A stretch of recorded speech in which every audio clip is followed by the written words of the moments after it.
na-akpọ m ọnwụ mmanya hapụ n'ugbo ka were aka m tụba onwe m. Ndị Igbo ha na-eze na-ege ntị, gịnị bụ prison? Prison bụ nga.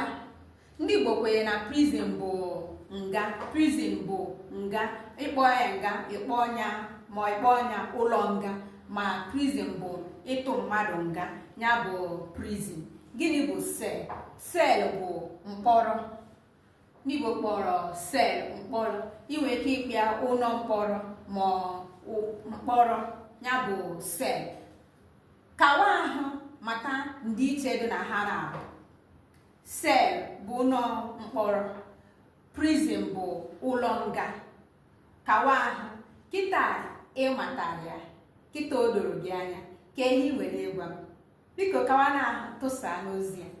Biko kawa ahụ tụsa ozi ya ka ndị ọzọ wee mụtakwa ka isi mụta. Aga m na-agba mbọ na-emekwa ike m ịkọwa ụmụ ihe dị otu a na-adị na-agbagwoju anya. Ngwa ka ọ